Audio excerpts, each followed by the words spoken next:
오늘 박 전 대통령에 대한 최종 수사를 마무리하고 뇌물죄 등으로 구속 기소를 할 예정입니다. 그런데 오늘 동아일보가 최후 진술에서 박 전 대통령이 직접 써온 메모지를 입수했습니다. 과연 영장 심사 때 박 전 대통령이 이 메모지에 써온 내용을 어떻게 얘기를 했을까요? 저희가 출력물로 한번 작성을 해봤습니다. 함께 보시죠. 박근혜 전 대통령이 영장 심사 때 부친을 언급하면서 결백을 호소했던 내용입니다. 이 메모장을 저희 동아일보가 오늘 단독으로 입수를 한 내용인데요. 박 전 대통령입니다. 정치 입문할 때부터 나라를 바르게 이끌자는 생각만 했습니다. 사리사욕을 챙기고자 했으면 정치를 시작하지도 않았을 것입니다. 어떻게 하면 아버지가 목숨 바쳐 지켜오신 이 나라를 제대로 이끌까? 어떻게 하면 새로운 도약을 이끌까 하는 생각뿐이었습니다. 아버지를 언급했고요. 평소 국민들의 민원 해결을 위해 노력을 했습니다.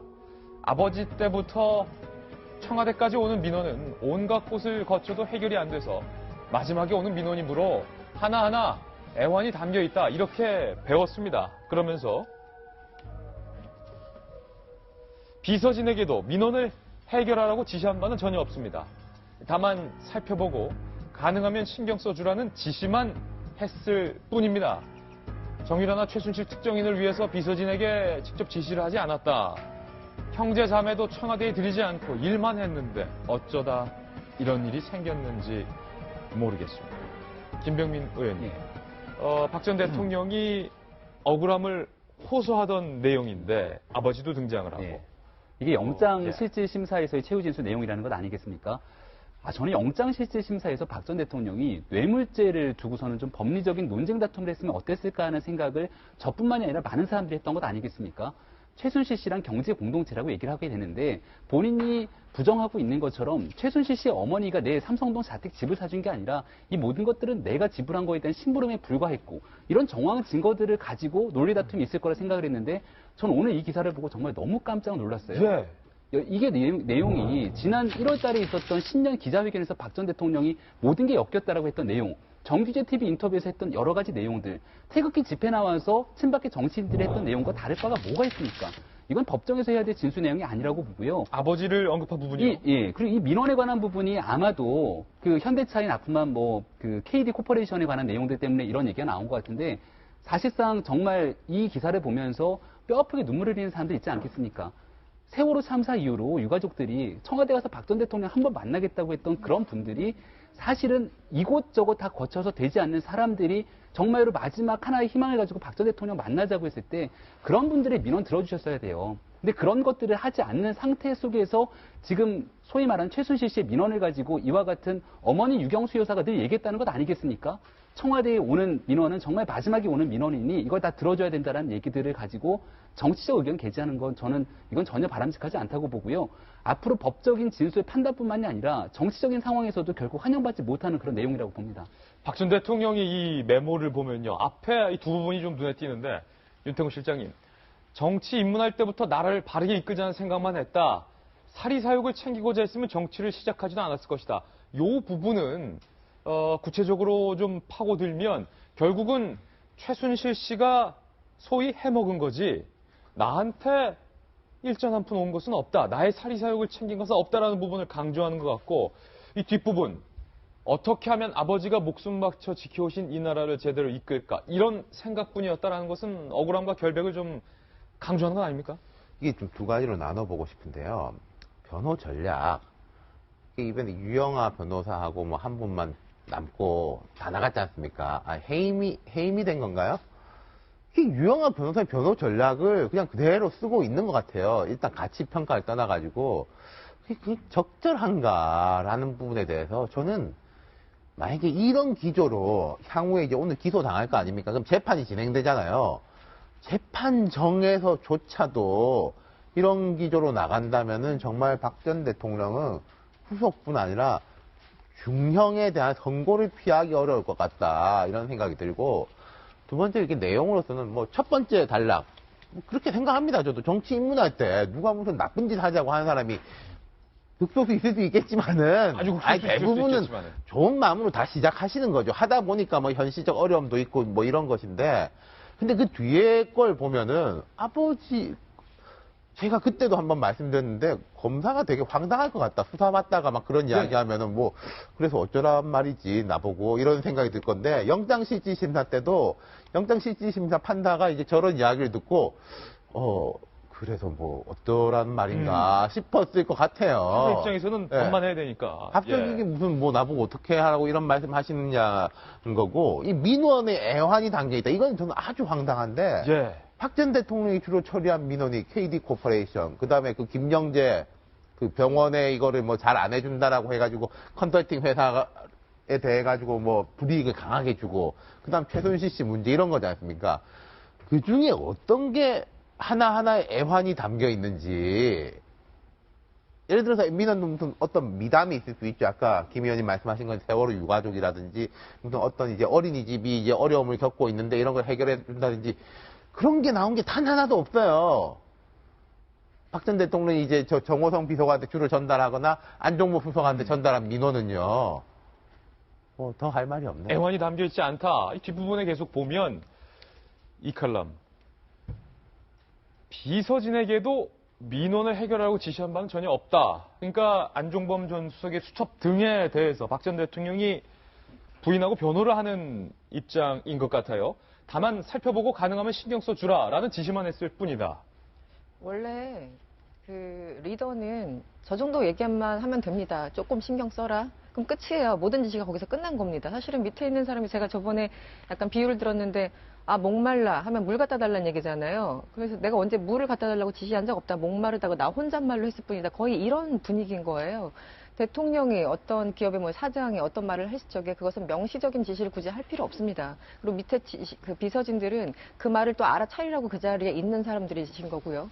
그러니까 일단 전제 자체도 틀렸고, 두 번째는 아까 말씀하신 것처럼 안종범 수석의 수첩에 있는 내용들은 안 수석이 지어서 낸 말들이 아닙니다. 분명하게 지시를 했고 그거에 대해서 꼼꼼하게 수치까지 나오고 있습니다. 이름도 나오고 있고 몇십억 원대 그 돈의 어떤 규모까지 정확하게 나와 있습니다. 이것을 알아서 했다. 그러면 안종범 수석이 알아서 그래 롯데에서는 70억 원 가져오고 SK에서는 30억 원 가져올까 이렇게 정하지 않았을 것이라는 거죠. 팩트 자체도 틀렸고요.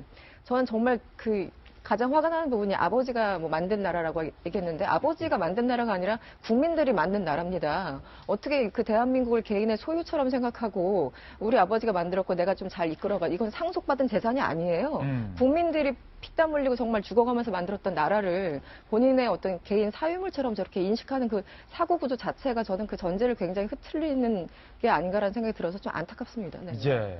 저도 이번에는 굉장히 아쉬워요. 저것이 이제 사실이라면은 65세입니다. 박근혜 대통령이 만 65세의 나이로 영장 실질 심사를 받는데 40대 판사 앞에서 아버지를 거론하며 감성팔이를 했다? 이건 정말 좀 납득이 안 되고요. 논리적으로 설명했어야 됩니다. 영장에 본인이 구속이 부당하다는 걸 갖다 논리적으로 설명했어야 되는데 나이가 뭐 20, 30대나 어린아이라면은 우리 아버지가 어떻고 우리 어머니가 어떻고 이런 얘기 하면서 감성이 호소할 수 있는데 그러기에는 정말 한 나라의 국가 지도자가 감성팔이를 하면서 이거를 구속의 부당성을 호소했다는 건 좀 납득이 안 되는 측면이 있고 또 민원 얘기를 했는데 민원에 대해서 안타깝게 생각하고 해결하라고 할 수 있는데 그 민원이라는 게 최순실 한 사람이 오로지 민원이었습니다. 오히려 제가 만약에 변호 전략을 쓴다면 난 최순실뿐만 아니라 이런 민원도 해결을 해달라고 지시를 했습니다. 라고 하는 게 더 호소력이 있었을 것 같은 생각이 드는데 그렇지가 않고 또 간접적인 지시만 한 것도 아닙니다. 굉장히 집요했죠. 특히 그 이재용 회장 같은 경우 증거가 나오지 않습니까? 30개 의제를 독대할 때 삼성과 관련해서 30개의 경제 관련 의제를 가지고 들어갔는데 30분 동안에 대통령이 얘기한 건 오로지 정유라의 승마 지원. 예. 그것만 하고 나와서 레이저 눈빛이 뭔지 알았다. 지원하라. 해가지고 이상한 데 온 거고 또 노태강 전 문체부 국장의 증언도 있지 않습니까? 대통령이 이거 지원을 하는데 너무나 승마 지원만 하라고 그래서 코멘트가 이렇게 나왔죠. 돌아버리는 줄 알았다. 대통령이 지시를 이렇게 모호하게 한 게 아니라 그 얘기만 하니까 그 담당 국장이 돌아버리는 줄 알았다고 할 정도로 집요하게 지시를 했거든요. 이런 모든 것이 모순이 되는데 그걸 충분히 그 판사 앞에서 설명을 하지 못했고 오늘 제가 이제 동아일보에 이회창 전 자유선진당 대표 인터뷰가 나왔어요. 본인도 지난번 선거 때 박근혜 대통령을 띄웠고 또 본인도 네거티브 선거 운동 때문에 대통령이 되지도 못했고 그런 사람인데 이런 오늘 얘기를 했어요. 만약에 박근혜 전 대통령이 사과를 했더라면 우리 보수가 이렇게까지 괴멸되진 않았을 것이다. 그거는 상당히 저는 진심이 묻어나는 그런 인터뷰라고 생각합니다. 박 전 대통령이 엎드려 사과했다면 보수가 괴멸하진 않았을 것이다. 이렇게까지 되지는 않았을 것이다. 예. 그러니까 그런 측면에서 박근혜 대통령의 마지막 영장 실질 심사의 코멘트도 여전히 아쉬움이 묻어납니다. 아니 한편으로는 저는 이런 생각이 들어요. 송강훈 전 변호사님. 박근혜 전 대통령이 아직 대통령일 때, 그러니까 최순실 국정농단이 알려지지 않았을 때 박 전 대통령이 뭐 소통에 문제가 있다 그런 지적은 예전에도 있었거든요. 그럴 때마다 뭐 좌우를 떠나서 공의했던 말이 그래도 박 전 대통령이 나라를 생각하는 진정성은 있는 분이라는 건 의심하지 않지만 어떤 점이 아쉽다. 근데 어쩌다 이렇게 됐죠? 그러니까 아마 대통령의 비극은 지금 나라 걱정한다고 했는데 그 나라가 우리 온 국민의 나라가 아니고 박정희 대통령 아버지를 이어서 내가 이어받은 자기의 나라를 아마 생각한 것 같아요. 예? 나의 나라라고. 우리의 나라가 아니고. 나는 그게 좀 잘못된 것 같고 지금 영장심사 때 보면은 제가 두 가지를 정리하고 싶어요. 제가 변호사로서. 예. 아니, 거기 보시면은 다만 살펴보고 가능하면 신경 써 주라는 지시만 했을 뿐입니다. 이게 뭐 백보양보해서 그렇다 치자고요. 그런데 받아들이는 사람은 이게 천근만근의 무게예요. 그거는 다 뒤집어 얘기하면 현실 감각이 마비됐다고 나는 판단이 들어요. 본인의 입을 한마디 얘기할 때 그게 어떠한 무게를 갖고 밑에 사람이나 또는 관련 기관에 그 엄청난 압박으로 가는지 그 감각이 굉장히 마비됐다고 봐야죠. 그건 진짜 우리 지도자로서 갖춰질 덕목을 못 갖고 있는 거죠. 두 번째로는 지금 나무는 조금 볼 수가 있을 것 같아요. 나무들은 뿌리가 있고 예. 잎이 있고 이제 봄이니까 파릇파릇한데 근데 그 나무를 이루는 숲의 전체 규모를 보는 눈이 없어진 것 같아요. 제가 아까 이해창 총재 그 인터뷰도 말씀을 드렸지만 제대로 된 실패한 지도자라도 마지막 기회를 놓쳐버렸거든요. 예. 잘못됐으니까 그 기회를 놓쳐버렸어요. 지금 본인 재판 저렇게 가면 99% 사람들은 재판 다 그렇게 가겠지 예측하는데 오로지 유영하 변호사, 그다음에 대통령 본인, 그다음에 친박 여러분들만 진실 밝히겠다고 노력하고 있잖아요. 참 우리 기준으로는 굉장히 이해가 안 되는데 전 대통령 입장에서는 역시 확신을 갖고 있으니까 참 안타깝기도 하고 어쩔 수 없구나. 결국은 저는 재판 가면은 대법원까지 가더라도 대통령이 그래 그때 나는 현실 감각이 마비됐어. 그래 그때 나는 대서관이 없었어. 이거 느낄 수 있을까요? 예. 아닐 것 같아요. 예. 예. 앞으로의 재판에서도 법원의 재판장이 서서도 일관되게 박 전 대통령이 이런 변호 전략 초지일관 일관한다면 그것은 결코 꿋꿋하게 좋은 선택이 아닐 것이다. 네 본인한테 엄청난 비극이죠. 네. 네. 이 변호사 안 바꾸잖아요. 오늘 검찰이 사실상 수사를 마무리하고 뇌물죄 등으로 박 전 대통령을 구속 기소할 예정인데 앞으로의 재판에서의 어떤 법리 다툼 이 부분에 대해서 좀 주목을 해봐야 될 것 같습니다. 정규제 TV 인터뷰에서 했던 여러 가지 내용들, 태극기 집회 나와서 친박계 정치인들이 했던 내용과 다를 바가 뭐가 있습니까? 이건 법정에서 해야 될 진술 내용이 아니라고 보고요. 아버지를 언급한 부분이요. 예. 그리고 이 민원에 관한 부분이 아마도 그 현대차에 납품한 그 KD 코퍼레이션에 관한 내용들 때문에 이런 얘기가 나온 것 같은데 사실상 정말 이 기사를 보면서 뼈아프게 눈물을 흘리는 사람들 있지 않겠습니까? 세월호 참사 이후로 유가족들이 청와대 가서 박 전 대통령 한번 만나겠다고 했던 그런 분들이 사실은 이곳저곳 다 거쳐서 되지 않는 사람들이 정말로 마지막 하나의 희망을 가지고 박 전 대통령 만나자고 했을 때 그런 분들이 이렇게 배웠습니다. 그러면서